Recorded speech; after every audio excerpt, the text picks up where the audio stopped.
안녕하세요 여러분. 제가 오늘 지방흡입을 했거든요. 얼굴 지방흡입을 한 김에 집에서 너무 심심한 거예요. 그래서 이런 거 성형 후기 영상이나 찍어보면 어떨까 싶어가지고 카메라를 켜게 됐는데요. 그래서 오늘 얘기해볼 주제는 성형 후기와 현대인의 외모 정병입니다. 짜자자자자자자. 그러면 저의 성형 일대기부터 설명을 드려볼게요. 저의 첫 수술은 중2에서 3 넘어가는 겨울에 했던 쌍꺼풀 수술이었던 것 같아요.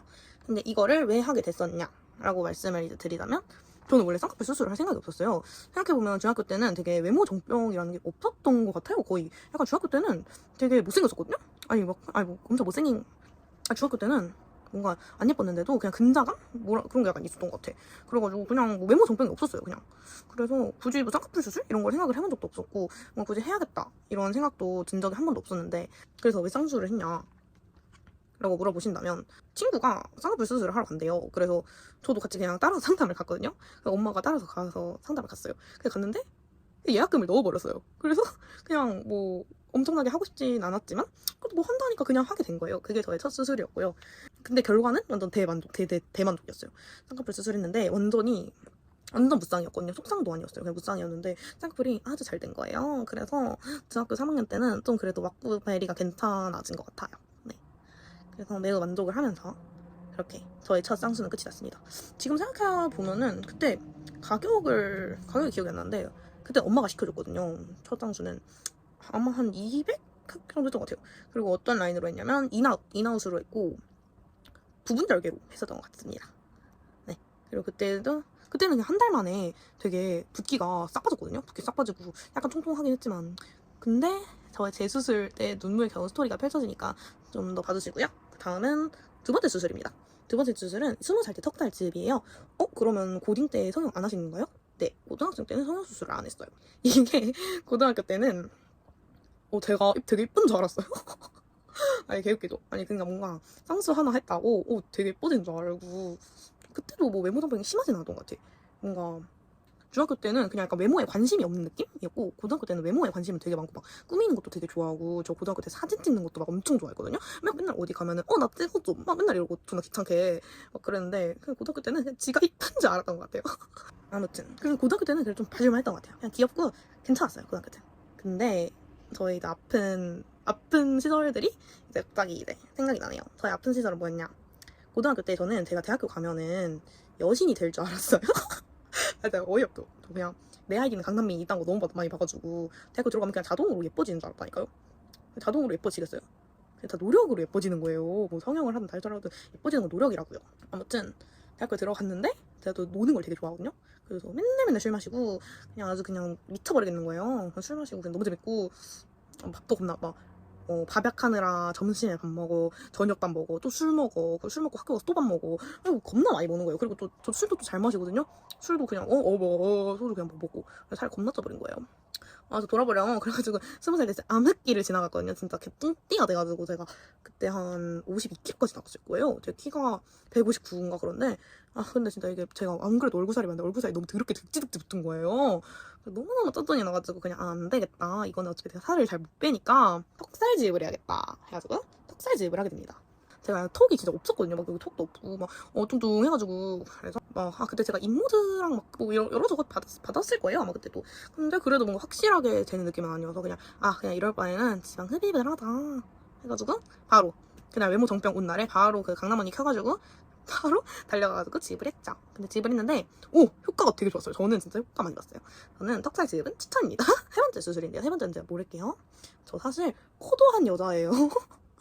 근데 막 그렇게 막 수술한 것 같진 않죠. 약간 뭔가. 근데 이게 이유가 있어요. 코 수술은 왜 하게 됐냐? 저는 제 코가 막 그렇게 막 마음에 안 들어가지고 무조건 코 수술 한다 이런 건 아니었거든요. 그냥 살짝 좀 낮네? 약간 좀 낮고 좀 귀여운 코? 약간 이런 느낌이었어요. 근데 왜 했는지 생각을 해보니까 제가 비염이 진짜 심했거든요. 그래서 비중격 망곡증이라고 혹시 아시나요? 비중격 망곡증이 뭐냐, 이 코가 휜 거예요. 이 콧대가 이렇게 휘어가지고, 그래서 숨을 잘 못 쉬는 건데, 어릴 때 그 수술을 해주라고 했대요. 의사 선생님이 제 코를 보시고. 제가 진짜 심하게 위었었거든요. 일반인들보다 더 심하게, 엄청 심하게 위었어서 그냥 견디고 산 거예요. 그래서 그냥 어차피 비중격 망곡증은 보험이 되니까 아니 코를 까는 김에 당연히 조금이라도 올려야 되지 않겠어요? 코를 들이 깠는데. 그래서 코 수술을 하게 됩니다. 성형 외과 전문의 쌤한테 안 받고 이비인후과 전문의 쌤한테 받았던 것 같아요. 이게 뼈를 이렇게 건드리는 거다 보니까. 그래서 여기서 하고, 근데 저 좀 후회하는 게 약간 자려하게 해달라고 했거든요. 내가 자려하게. 근데 그냥 화려하게 해달라고 할 걸 그랬어요. 이거 완전 막 한 것 같지도 않고 좀 더 높았으면 좋겠는데 욕심이겠죠? 왜냐면 그 한 달째 됐을 때 코가 진짜 마음에 들었단 말이에요. 근데 이게 점점 내려오잖아요. 지금 거의 한 6개월? 7개월? 차 그 정도인데 이게 점점 내려오다 보니까 아쉬운 거예요. 이래서 막 코 수술은 재수술이 필수다 이런 말이 이래서 있는 것 같아요. 아쉬워. 아쉬워져요. 그러니까 근데 또 화려하게 한 사람, 너무 높게 한 사람은 너무 과했나? 하고 낮추기도 하고. 이래서 만족이 끝이 없다라는 말입니다. 그리고 코 수술에 대한 얘기를 좀 더 하자면, 코 수술은 일단 2번은 못해요. 왜냐면은 이 코를 이렇게 막고 있거든요, 꼬지로. 근데 제 코에서 피가 안 멈추는 거예요. 그래서 진짜 잘못된 줄 알고 너무너무 막 무서워가지고 피 안 멈추고 이게 진짜 불편해요. 그냥 막 가습기 틀어놓고 자야 되고 진짜 레전드 역대급 불편하거든요. 그래서 코 수술은 좀 생각을 잘 해보시고 하시는 게 좋을 것 같아요. 그리고 아무래도 뼈를 건드리자는 거잖아요. 뭐 쌍수는 요즘 흔히들 하시지만 그 다음 수술 더 했냐고? 네, 더 했어요. 4번째 수술은 눈입니다. 눈. 재수술. 22살에. 근데 눈 쌍꺼풀인데 재수술 왜 했냐라고 물어보신다면 쌍꺼풀이 풀렸어요. 쌍꺼풀이 풀렸어요. 근데 그게 왜 풀렸냐? 그 20살 때 제가 살이 많이 쪘다고 했잖아요. 그때 막 술 먹고 한쪽 눈에 결막염이 난 거예요. 결막염이. 그래서 막 그 눈 비볐어요. 비비면 안 되는데 비볐는데 어머나 진짜 쌍꺼풀이 사라진 거예요. 아니 사라져가지고 진짜 개 놀래가지고 에반데? 싶었는데 또 그러니까 이 왼쪽이 풀렸었거든요. 왼쪽이 풀려가지고 제 정병이 너무 오는 거예요. 근데 그게 또 정신병인 게 하도 그게 풀렸다 생겼다 해요. 그러니까 붓기가 풀리면 붓기가 좀 빠지면 쌍꺼풀이 생기고 부으면 쌍꺼풀이 없어지고 쌍꺼풀이 없어지면 눈이 겁나 한쪽만 작아지는 거예요. 그 또 정병이 겁나 겹쳐와가지고 아니 이걸 어떻게 연명할 방법 없을까? 하다가 속눈썹 펌을 계속했어요. 저는 속눈썹 펌을 억지로 이렇게 살린 거예요. 쌍꺼풀을. 그런 거 하다가 너무 지치는 거예요. 그냥 이 짓거리도 너무 지치고 쌍꺼풀 라인도 다시 높게 잡고 싶고 해가지고 쌍꺼풀도 있는데도 불구하고 재수술을 하게 됩니다. 이거는 2월 달에 했어요. 그러니까 지금 4개월차 정도 됐죠? 근데 아직도 약간 붉은기가 좀 있어요. 그래도 붓기는 많이 빠져서 다행이에요. 저 진짜 붓기가 안 빠지는 거예요. 이게 재수여서 그런 것 같기도 하고 제가 좀 잘 붓는 타입인 것 같기도 한데 첫 번째 수술 때는 분명 한 번에 붓기가 싹 빠졌다 했잖아요. 한 달 만에. 근데 저도 그래 당연히 그럴 줄 알고 그냥 한 달이면은 한 달이면 나 혼자 새 눈으로 다시 탄생? 약간 이런 걸 기대했단 말이에요.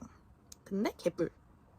진짜 계속 안 빠지는 거예요. 그래서 제 정신병의 나날 속에서 살다가 그래도 시간이 약이라는 게 제 성형은 시간이 약이에요. 기다리면 됩니다. 존나 버티는 거예요, 그냥. 그래서 지금은 네, 만족스러워요. 다시 그리고 5번째 수술은요. 짜잔! 오늘 한 볼 지입인데요. 왜 볼 지입을 또 했냐? 왜 얼굴 지입 또 했냐? 라고 물으신다면 저는 항상 얼굴 살이 되게 스트레스를 많이 받았거든요. 그러니까 얼굴 빵빵이 싫어요. 저는 얼굴에 살이 하나도 없었으면 좋겠어요. 근데 그렇다고 해서 제가 지금 한 48, 47kg 정도 있거든요. 그러니까 키 빼면 110? 그 정도인데 당연히 키 빼면 120 되면 좋겠다. 근데 이게 살 빼는 게 보통 독한 사람들이 아니에요. 진짜. 그리고 저는 먹는 걸 되게 좋아해가지고 그래서 그냥 지입을 한 겁니다.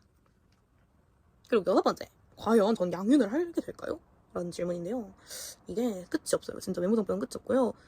근데 진짜 뭔가 양윤은 제가 한 성형이 눈, 코, 뭐 얼굴 지읍했으면 이제 양윤밖에 그냥 뼈를 건드는 것밖에 안 남았잖아요. 이제.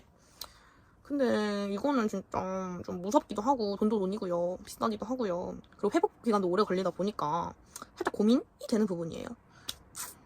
그렇습니다. 아무튼 그럼 외모 정병 관한 토크를 해봅시다. 외모 정병은 끝이 없는 것 같아요. 제가 느끼기에는. 왜냐면은 사회는 모든 사람과 사회는 아름다움을 추구하기 때문입니다. 진짜 그런 드립도 있잖아요. 막 차은우가 200억을 탈세를 해도 뭐 알바야? 괜찮지? 예쁘고 잘생기면 다지. 약간 이런 게 너무 많고 근데 뭐 이걸 또 비판할 수도 없는 게 오래 전부터 사람들은 약간 미를 추앙해왔다라는 느낌? 그래서 저도 약간 외모 정병에 걸리는 것 같아요. 예쁘고 잘생기고 이런 게 좋으니까 예쁜 게 좋잖아요 그냥. 그래서 저도 막 이렇게 이게 마음에 안 드네 하면 뭐 이렇게 하고 그래서 성형을 하게 된 것 같습니다. 아무튼 그래서 저의 외모 정병에 대한 견해는요, 바꿀 수 있는 건 바꾸고 못 바꾸는 건 받아들여라 라는 건데요. 약간 바꿀 수 있는 거는 뭐 눈, 코 이런 건 뭐 성형할 수 있는 거잖아요. 물론 잘 알아보고 하셔야겠지만 근데 못 바꾸는 거는 뭐 나의 타고난 피부 형질? 그런 거나 아니면 나의 타고난 체형이거나 뭐 크기, 뼈, 머리 크기, 뼈 이런 거 있잖아요. 근데 이런 정병이 진짜 끝도 없거든요. 차라리 그냥 뭐 얼굴에 마음에 안 드는 거 있으면 고치는 게 나아. 근데 그런 정병을 가는 순간 진짜 끝도 없는 것 같아요. 그냥 진짜 끝이 없는 정병이에요, 그건. 그래서 그냥 노력할 수 있는 거를 노력해서 바꾸고 이제 못 바꾸는 거는 조금 내려놓음을 하는 게 좋은 것 같습니다. 어디까지나 저의 견해예요. 그리고 아무튼 결론! 예쁘게 태어나자. 아니면 롬마셀 파다가 저의 결론입니다. 이거 지금까지 이 영상을 봐주셨다면 정말 감사하고요.